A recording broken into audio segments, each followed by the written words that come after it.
Olá pessoal, tudo bem com vocês? Vamos dar início hoje então aos nossos estudos de filosofia e, como sempre, a gente começa do começo, né? Portanto, vamos falar sobre as origens da filosofia.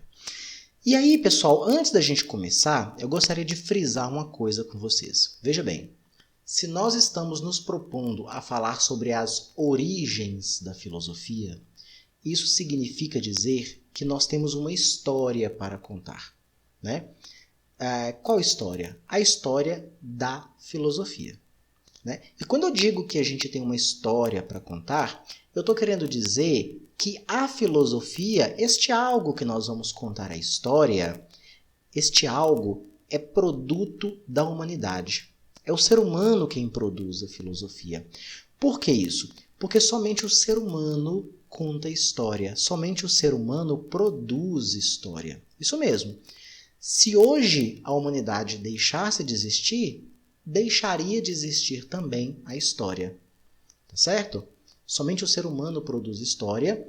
Então, quando eu digo que eu vou falar sobre as origens da filosofia e logo eu vou falar sobre a história da filosofia, eu estou querendo dizer que essa filosofia ela é um produto humano, é o ser humano quem produz, e esta produção da filosofia, essa história, ela tem um início datado no tempo, certo? Então, veja bem, eu estou querendo dizer que o ser humano produz a filosofia, então, primeiro, o ser humano ele é anterior à filosofia. E calma, nós vamos chegar lá, né? O ser humano é um ser consciente, é um ser que por si só, quase que por natureza, o ser humano produz conhecimento, então automaticamente ele produziria filosofia, né? Existe essa polêmica, né? Quem nasceu primeiro, o ovo ou a galinha? Quem nasceu primeiro, o homem ou o conhecimento do homem sobre o homem e por aí vai? Não vamos entrar nessa polêmica por enquanto, não. Mas eu estou querendo dizer sobre uma filosofia específica. A filosofia com F maiúsculo. Vamos chegar lá. Daqui a pouquinho eu vou explicar o que seria filosofia com F minúsculo. Mas vejam bem, nós vamos começar hoje os nossos estudos sobre as origens da filosofia, lembrando que nós estamos localizando isto que nós estamos chamando de filosofia, nós estamos fazendo uma localização no tempo e no espaço, né?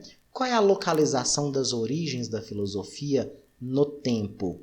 No tempo é uma data, né? Existe data para começar a filosofia. E qual é a localização da filosofia no espaço? Local. Existe um local onde a filosofia nasce, certo? Então, local, eu estou falando de Grécia. Precisamente, eu estou falando de Atenas, né? Data, é difícil precisar com exatidão, mas é mais ou menos 600 a 700 anos antes de Cristo. Nasce a filosofia. Professor, o que existe antes da filosofia, então? É disso que nós vamos falar hoje, tá certo? Então, antes da gente iniciar propriamente dito essa origem, eu gostaria de ler para vocês aqui rapidamente, né, uma passagem do Hegel, né, um filósofo moderno, né, sobre a filosofia. E o Hegel diz o seguinte, presta atenção, vamos ler comigo.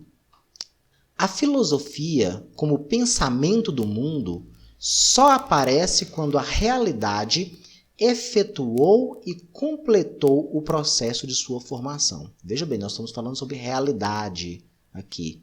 A filosofia, como pensamento do mundo, só aparece quando a realidade efetuou e completou o seu processo de formação. Quando a filosofia chega com a sua luz crepuscular ao mundo já a anoitecer. E quando uma manifestação de vida está prestes a findar. Quando as sombras da noite começaram a cair, é que levanta o voo o pássaro de Minerva. E aí eu tenho a imagem, né, destaquei para vocês aqui, a imagem da deusa Minerva, né, a deusa do conhecimento, né, para os atenienses, para o povo de Atenas, né, essa é a deusa do conhecimento, né? E notem que nessa escultura, né, essa escultura ela está exposta, no Museu do Louvre, lá em Paris, tá certo? Note que essa escultura da deusa Atenas, né, ela segura um pássaro, né, que, se vocês prestarem atenção, é uma coruja, né? Coruja é um pássaro noturno, né? E é muito associado à deusa Minerva como conhecimento. Inclusive, existem alguns cursos superiores que adotam a coruja como símbolo, como, por exemplo, a pedagogia, né? No que diz respeito ao ensino, né? Ao ensinar o conhecimento a quem possui um conhecimento e que está a ensinar. Né? E também muito associado à filosofia, a coruja também. Coruja porque remete-se à deusa Minerva. Essa passagem do Hegel ela é bastante interessante para aquilo que nos serve hoje do que nós vamos falar sobre as origens da filosofia. Né? Note bem, o que Hegel está dizendo é que existe um mundo anterior à filosofia, um mundo em formação, né? Neste mundo eu localizo o ser humano, certo? E uma era está findando, uma era de construção da realidade está findando. E neste momento do findar, e aí a gente pode fazer a alusão ao dia, né? O dia que nasce, né? E esse dia ele tem um tempo, né? E quando o dia está se findando, parece que tudo está acabando, parece que a história chegou ao fim. Neste momento, o pássaro de Minerva levanta voo, né? O animal noturno, a coruja, né?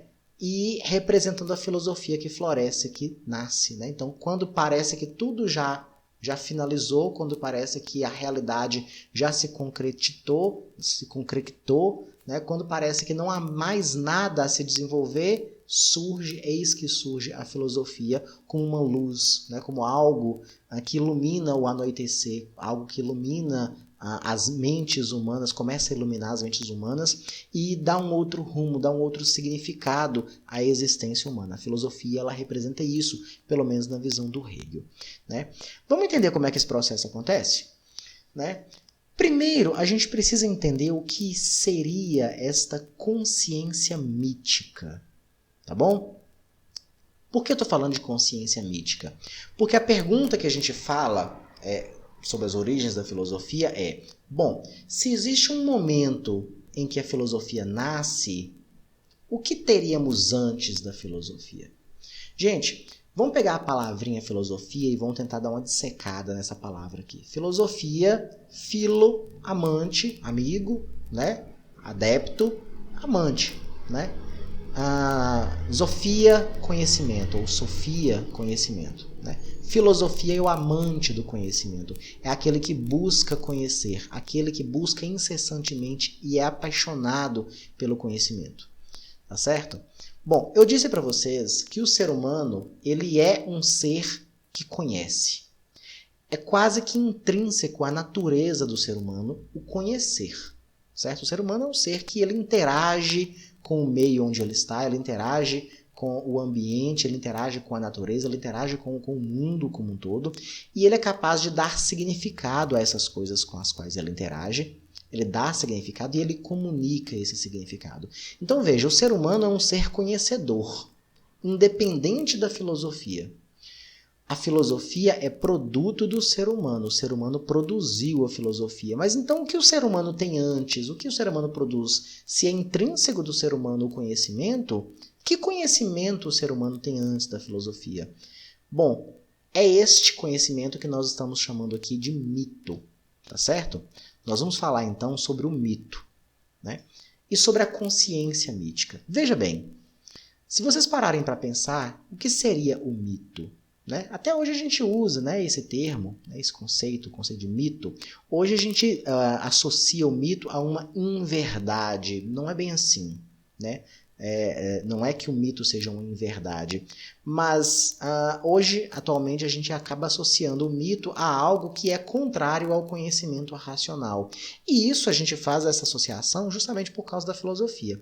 Por causa da passagem de uma consciência mítica do mito para um conhecimento racional filosófico. Mas vejam bem, o mito ele é um tipo de conhecimento. Eu preciso encarar o mito como um tipo de conhecimento. Certo? Não é o conhecimento que a filosofia irá trazer, mas é um tipo de conhecimento.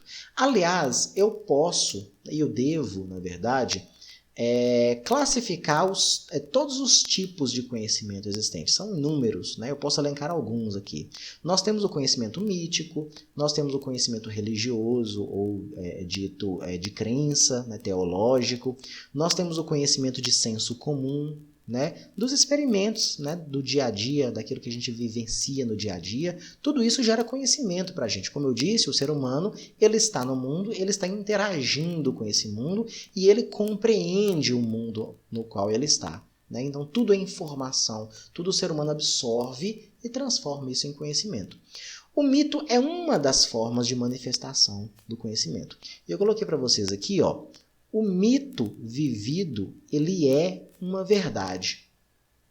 O mito vivido, ele é uma verdade. Primeiro vamos classificar o que é mito. Mito é uma narração, é uma narrativa, é uma história, certo? É algo que o ser humano produz de modo a explicar, são signos, são significados. É uma narrativa, uma história que o ser humano produz de modo a explicar algo para esse próprio ser humano. Nós estamos sempre em busca de explicações, certo? E as primeiras explicações são explicações míticas, por quê? Porque elas são narrativas, elas são fantasiosas, né? Mas elas explicam. Elas explicam. E quando eu digo que o mito vivido ele é uma verdade, eu quero dizer que no momento em que nós estamos no mundo, estamos experimentando o mundo e estamos criando essas explicações, a gente vai lidando com essas justificativas, com essas explicações, a gente vive isso, a gente vivifica essas narrativas e, portanto, elas se tornam verdadeiras. Certo? Eu poderia dar um exemplo para vocês no seguinte sentido, né? Um agricultor, ele vive de, né, lavrar a terra, ele vive de cultivar a terra, né? E ele precisa de água que molhe essa terra para que essa terra fecunde. Então veja, quando vem a chuva, esse agricultor, ele vai dizer, ele vai, né, ter essa exclamação, nossa, graças a Deus, bênção de Deus, que essa chuva veio para poder molhar essa plantação, né? Veja bem, essa frase do agricultor, ela é real, ela é verdadeira, né? De fato, a chuva que vem molhar a plantação do agricultor é bênção de Deus, certo? Aqui eu estou colocando uma conotação religiosa e eu poderia colocar outras conotações. Independente do tipo de conotação, é uma bênção, é uma dádiva, é um presente, né? Se eu for extremamente racional, se eu for radicalmente racional, talvez uma pessoa diria que não tem nada a ver com bênção, não tem nada a ver com religião, isso é um fenômeno natural, né, diz respeito ao calor, né, subiu uma temperatura, sei lá, uma massa de ar fria encontrou com a massa de ar quente, né, e isso fez a precipitação e a chuva caiu e por aí vai. Uma pessoa muito racional diria isso, né? Existe a época para as chuvas, existe a época que não tem chuva. Isso é uma pessoa extremamente, radicalmente racional, né? Mas o indivíduo, o agricultor que está ali, ele não interessa essa explicação para ele. O que interessa a explicação para ele é que a chuva veio, a chuva caiu e isso é uma bênção, tá certo? Então o mito vivido, ele é uma verdade. Agora veja bem, existe uma outra compreensão que é o seguinte, o mito ele aparece também como uma intuição compreensiva da realidade. Uma intuição compreensiva da realidade. Por quê? Como eu disse, nós somos seres que estamos interagindo com o mundo no qual nós vivemos e nós estamos sempre buscando compreender este mundo, certo? E parte dessa compreensão, quando me faltam informações, e aí eu estou falando de um período, né, bem anterior, 3.000 anos atrás, né, 2.000 e tantos anos atrás, né, estou falando de um período onde a quantidade de informações que nós temos hoje, essas informações eram inexistentes. Independente disso, havia ser humano e o ser humano está interagindo com o mundo no qual ele vive e ele está buscando compreender este mundo. Ele está buscando compreender aquilo que é real, aquilo que é material, aquilo que existe, certo? E na falta de informações, o ser humano recorre à sua intuição, certo? Uma coisa que se repete, uma coisa que se faz, ele explica. E os gregos, né, e aí eu tenho essa população, boa parte das explicações, boa parte das narrativas, boa parte dos mitos que eles estão criando e vivenciando, né, diz respeito aos deuses, né, os antigos deuses, né, Zeus, Minerva, Apolo e tantos outros deuses gregos, né? Então, é uma forma de explicar tudo aquilo que você experiencia no mundo, né? A raiva, o ódio, a alegria, o conhecimento, a luxúria, o prazer, a guerra, né, todos esses fenômenos, tristeza, né, amor, paixão, erotismo, todos esses sentimentos, todas essas experiências humanas cabem em uma explicação mítica, né, explicação essa que, na ausência de outras informações, é a realidade, porque você vivencia, você replica, você reproduz isso. Tá certo? Então a gente diz o seguinte: antes do conhecimento filosófico, que vai ser um produto humano, que vai ser datado, nós temos o conhecimento mítico. E aí é importante nós compreendermos a passagem que se dá, certo? Desta consciência mítica para um outro tipo de consciência, que vai ser a consciência filosófica. Tá certo? E aí a gente diz o seguinte: quando nasce a filosofia? A filosofia, como eu disse para vocês, ela tem data e ela tem local, né? Ela tem certidão de nascimento. Nasceu onde e nasceu quando, né? A filosofia, ela é um produto do Ocidente, e por Ocidente aqui eu estou dizendo Europa ocidental, né? E eu estou chamando a atenção para Atenas. Gente, existe uma filosofia oriental? Existe, né? Uma filosofia das antigas civilizações chinesas, né, asiáticas, existe. Contudo, hoje é um consenso de que a filosofia grega que é criada, o ponto de vista da racionalidade, que é a principal característica da filosofia grega, as outras filosofias, a filosofia oriental, ela não compartilha dessa extrema busca pela racionalidade. Contém muito de mito também. Não é desfazendo da filosofia oriental, ela é importantíssima também, mas ela não se enquadra naquilo que nós aqui estamos querendo caracterizar como filosofia, que é uma passagem completa de uma consciência mítica para uma consciência da razão, o império da razão. É o que vai ser nascido aqui. Nós temos, então, a Grécia, e por Grécia eu estou chamando a atenção para a polis de Atenas, né? Cidade-estado de Atenas, e eu estou dizendo que existe uma data, né, mais ou menos precisa sobre o nascimento da filosofia, que é mais ou menos o século 6 a.C., ou 600 anos antes de Cristo, mais ou menos. E nós temos essas figurinhas aqui, ó, né, estes grandes homens aqui, ó, Tales de Mileto, Pitágoras de Samos e Heráclito de Éfeso, né? Quem são esses homens e qual a importância desses homens para a filosofia? Podemos dizer que eles seriam os primeiros filósofos, certo? Poderíamos dizer com muita tranquilidade que esses são os primeiros filósofos. E o que torna esses indivíduos filósofos? A filosofia desses indivíduos está na busca por um tipo de conhecimento que nasça da razão, logos, né? Que aqui inicialmente se dá através da argumentação. Gente, é muito importante a gente compreender que nós estamos falando de Atenas, nós estamos falando de uma cidade-estado que ela é ícone no mundo por uma série de transformações, né, que ela vivencia, que ela cria, e as influências que ela vai trazer para o mundo, né? Uma delas é a política, é a parte democrática, é a democracia grega. E por democracia nós estamos dizendo de homens que sentam e dialogam, eles argumentam para decidir. É muito importante para os gregos o diálogo, a argumentação, a oratória, o convencimento. É muito importante para eles, certo? E veja, este tipo de convencimento vai trazer para a atmosfera de Atenas uma vontade e um desejo de se afastar de explicações míticas, porque afinal de contas o mito ele aceita contradição, né? Uma coisa, por exemplo, eu tenho a ideia de Deus, o Deus que ele é imortal, e eu tenho a ideia de que um Deus, né, pegou outro Deus e castigou e estraçalhou esse Deus em 1000 pedaços. Mas como é que esse Deus ficou em 1000 pedaços se ele é um Deus, ele é imortal? Então veja, o mito ele não se compromete com lógica, né, com coerência. O mito ele pode ser incoerente, ele cabe isso. O mito ele é atemporal, né? A gente sempre começa o mito como naquele tempo, né? Então é atemporal.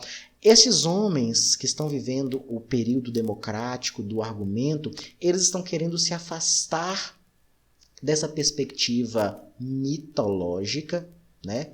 E eles estão trazendo a coisa para o terreno físico, para o terreno da decisão dos próprios homens. Nós, homens, seres humanos, iremos decidir o nosso futuro. E iremos decidir o nosso futuro a partir daquilo que nós conseguimos enxergar, certo? Então eu não vou mais deixar a cargo da vontade dos deuses, eu não vou mais deixar a cargo da sorte, eu não vou mais deixar a cargo da virtude, como diria Maquiavel depois, né? Da fortuna, aliás, virtude não, fortuna, como diria Maquiavel depois.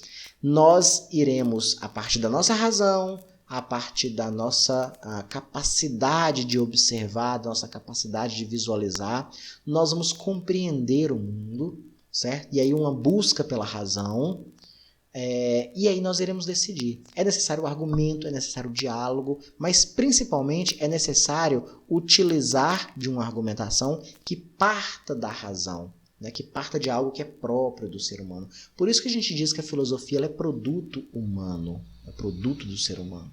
Né?